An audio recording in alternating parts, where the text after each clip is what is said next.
The small town of Riverview was the kind of place where time moved slowly, as if it didn't want to disturb the quiet beauty of everyday life. The streets were lined with old trees whose leaves whispered secrets to the wind, and the river that gave the town its name flowed gently, carrying reflections of the sky like memories drifting downstream. Aarav had lived in Riverview his whole life, yet that morning felt different. Maybe it was the soft golden sunlight spilling through his window, or the strange calm in his chest that he couldn't explain. He dressed quickly, slung his bag over his shoulder, and stepped outside, breathing in the familiar scent of earth and fresh air. Across town, Meera stood by the mirror in her grandmother's house, adjusting the strap of her bag. She had arrived in Riverview only a week ago, carrying a heart full of uncertainty and hope. The city she came from was loud, crowded, and fast. Riverview felt like a pause, a breath she didn't know she needed. "Don't be late," her grandmother called gently from the kitchen. "I won't," Meera replied with a small smile, though her nerves fluttered inside her chest. Their paths crossed for the first time at the Old Town Library, a place filled with the smell of books and silence that felt comforting rather than lonely. Aarav was returning a stack of novels when he turned a corner too quickly. Thump. Books scattered across the wooden floor. "I'm so sorry," they both said at the same time. Aarav looked up first.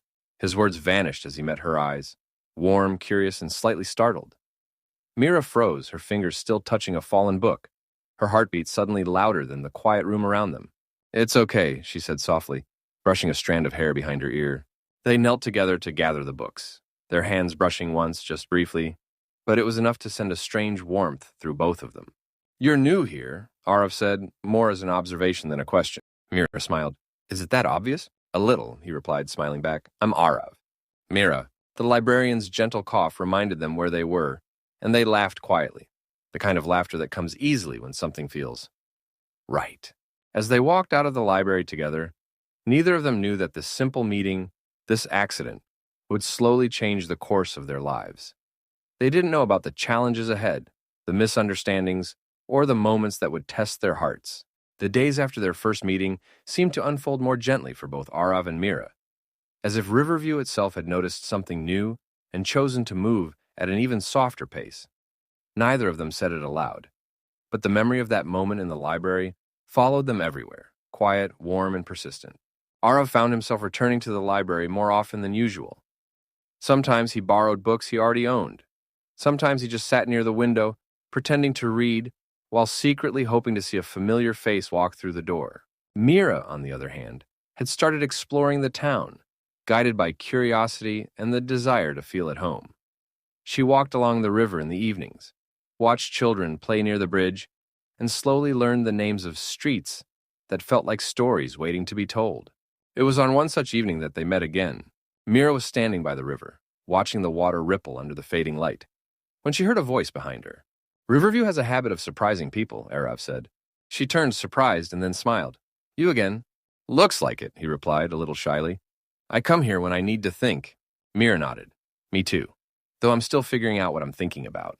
They walked along the river together, their steps naturally falling into the same rhythm. Conversation came easily about books, favorite songs, childhood memories, and the small differences between city life and small-town calm. With every shared laugh, the distance between them seemed to shrink. "You don't talk much about why you came here," Aarav said gently. Meera hesitated. The truth lingered on her lips, heavy but honest. "I needed a fresh start," she finally said. "Some places hold too many memories." Aarav didn't push. He simply nodded, understanding that some stories need time before they're ready to be told. As the sky darkened, they sat on a wooden bench near the water.